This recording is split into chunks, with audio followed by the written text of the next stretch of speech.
Thank you. Hi, everyone. So I'm Fawzi Hanano. I'm CDO at Cornish Metals. Today, I'd like to talk to you about Cornish Metals and our South Crofty project in Cornwall, southwest England. So I'll take the disclaimer as being read. Before I get started, just a quick word about the company's mission statement. It's to bring responsible tin mining to Cornwall to the benefit of the region and our stakeholders, as well as to provide local sustainable supply of the critical metal that is quite critical for the clean energy transition, which is something that tends to be forgotten. Quick look at our corporate information. Our shares are traded on the TSXV and on AIM. Current market cap about 90 million Canadian dollars. And as of the last reported accounts, we had just under $32 million as of 31 October. Our biggest shareholder is Vision Blue Resources. They own just under 26%. They became a shareholder in May 2022, putting in £25 million out of a £40 million fundraising. And VBR, it's a fund that's been founded by Sir Mick Davis, who ran Xstrata, and they're developing a portfolio of strategic mineral assets that their aim is to facilitate the transition to a clean, green economy, with tin being part of this. So tin is not a very well understood commodity, unfortunately. It tends to be quite overlooked compared to some of the other metals. Looking at the overall size of the tin market, we're looking at about $11 billion per year. So it's quite a lot smaller than copper or iron ore, by orders of magnitude. And that being said, there's a lot of education required. A lot of people I speak to still associate tin with some of the older historic uses, such as tin plating. However, looking at the chart on the lower right, it clearly indicates that 50% of tin use is for solder. So, tin connects almost every electronic and electrical infrastructure with other uses, including batteries as well as solar panels.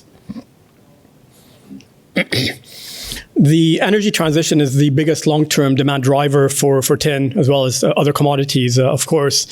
And tin has come out as being the commodity that potentially is the most positively impacted by new technology because of its use across the whole spectrum of anything electronic. While tin is used in very small quantities, if there's an electric connection, tin is used. So it's in all circuit boards, in our laptops, in our cell phones. For example, within EV, tin use in an EV is about 1 kilogram, which compares to half of that in an internal combustion engine car. And if you look at the forecasts for EV adoption and growth in the next, say, 7-8 years to 2030, we're looking at potentially another 40,000 tons of tin demand just for EVs in a market that currently is 2023 latest forecasts are about 360,000 tons. That's quite significant, 10-12%. So it's quite a lot that's coming from that element. Now, when we look at tin, supply is very concentrated. About 70% of supply is in Asia, from mined supply, about 80% from refined supply, of which the vast majority is just 3 countries: China, Indonesia, and Myanmar. So recent supply issues linked to government policies in keep producing countries such as Indonesia and Myanmar do highlight the security of supply concern. The tin price, got a chart there showing prices for tin, other base metals, as well as lithium, just to show the performance since the beginning of 2023. But tin price has shown quite good support around that $25,000 level, and had a very good start of the year, reflecting tight market conditions, as well as pointing to the marginal cost being around that level. Tin demand is expected to grow by about 30% in the next 10 years, but it's unlikely that supply will be able to keep up. And that being the case, it's expected that there will be a growing supply deficit starting to emerge from the middle of this decade, so in the next couple of years. So moving on to our flagship project, South Crofty. It's a project that we acquired in 2016. It's a strategic asset in the UK. It is the high-grade underground deposit, fourth highest grade deposit worldwide at 1.5%, and actually the highest grade project that's not currently in production. It has a long history of production. It's been operating since 1592. It closed in 1998, not because we ran out of tin, but because prices were very low. Tin price collapsed in the mid-1980s. At that point, the vast majority of hard rock tin mines did close. This mine kept going for another 13 years till 1998. It was previously owned by RTZ, was sold to management, and they kept running it for another 13 years, which is testament of the high-grade, low-cost nature of the operation to be able to keep going for that long. But there's a lot of underinvestment that takes place. At one point, things do have to give. Now, as a result of the mine being closed since 1998, it is flooded, and we are currently dewatering the mine. It is fully permitted, which is not something you hear very often about projects. I'll talk about that in a little bit. And in addition to that, there is no surface waste expected, with all tailings to be backfilled underground. I wanted to show this image here. It's one of our previous employees who spent a lot of time mapping out every shaft and every mine in Central Mining District of Camborne and Poole. The bluish shaded area is the South Crofty deposit, and all the yellow lines are historical shafts. Count over 1,000 of them over hundreds of years of mining. So it just demonstrates the history of mining in the region, and also what you see, especially on the on your left side of the image, a lot of these shafts do not go that deep, a lot shallower. So the focus at the time was more on the sedimentary rock closer to surface, which hosted high-grade polymetallic copper, tin, zinc, and silver.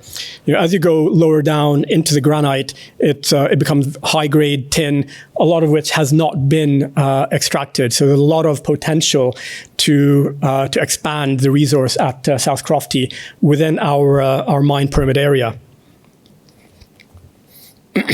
Talking about resource, last September we updated our MRE for South Crofty. With that, we upgraded the tons by nearly 40%, with contained tin going up by over 30%. Now, what you see from the cross-section on the lower left, which is the cross-section of South Crofty, is that the tin area, which is the silverish bit, is open in pretty much all directions. The bottom of that comes down to about 850 meters. We have a mine permit all the way down to 1,500 meters. And over that 5 kilometer southwest to southeast, there's a lot that hasn't been explored. The goldish bit of the polymetallic mineralization, that continues down from the sedimentary rock into the granite. So there's a lot of potential to expand the resource base within South Crofty from the 5.5 million tons that we currently have in our MRE, significantly upwards from that, based on initial studies that we've done. And additionally, it's not just South Crofty. We also have mineral rights outside of the area that's outlined in red there, and outside of that as well. But currently what we're doing is exploring about 1 kilometer south of the South Crofty infrastructure, a mineral structure called the Wide Formation. And we are currently about halfway, or a bit more than halfway through, a 9,000 meter drilling program. And up until now, every hole that we've drilled has hit the mineralization structure exactly where we were expecting. What you see over here, you've got the top yellow line.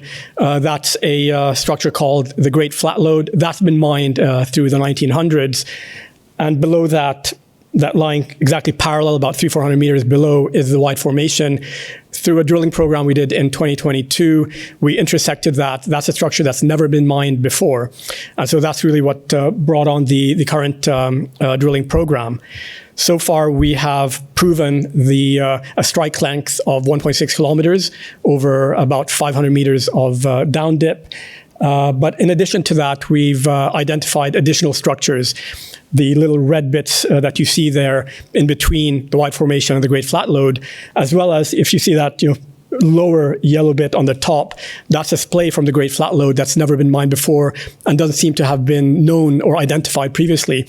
So we're quite excited by the prospects of this area, which lies less than a kilometer south of the South Crofty infrastructure, can be accessed from the current decline. And we believe we're looking at a new district-size mineralization that not only has significant resource potential that can extend the mine life of South Crofty, but also has a potential to increase its throughput. So the Cornish Metals team have been very busy over the last year or so. We've achieved a lot of milestones in 2023, and we expect this to continue in 2024.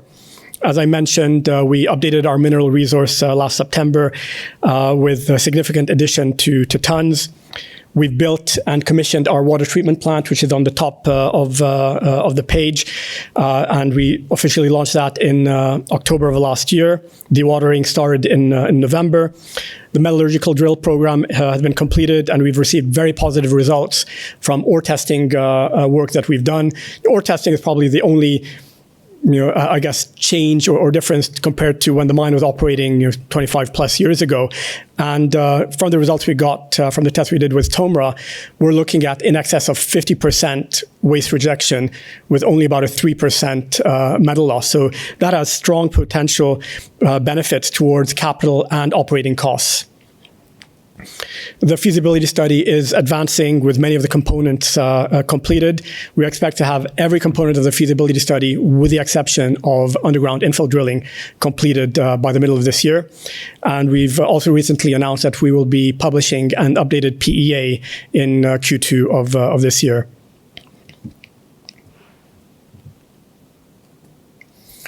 So looking at our timeline, this is our indicative development timeline. Our goal is to get to first tin production from South Crofty by the end of 2026, so less than 3 years from now. With that involves, of course, the dewatering, the feasibility study, and subject to funding, construction of the mill, and underground mine development. So in summary, we wholly own South Crofty, which is a high-grade, high-value project in a low-risk jurisdiction.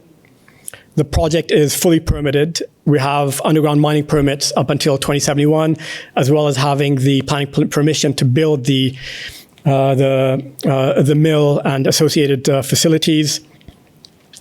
We benefit from having existing infrastructure. We have 5 shafts in place, so we don't need to go sink any new shafts. It's a matter of refurbishing what we currently do have.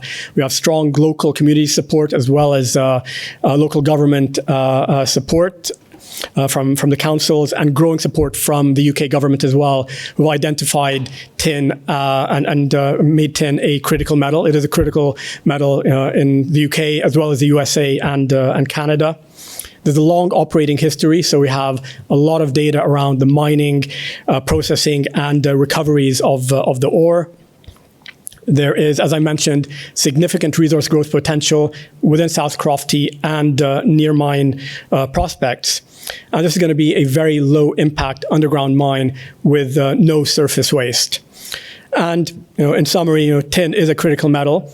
It is essential for the energy transition, but there's limited equity exposure to tin, as anyone who looks for that will very easily find out. So Cornish Metals can provide that exposure, and it presents an opportunity for domestic supply of tin within Europe.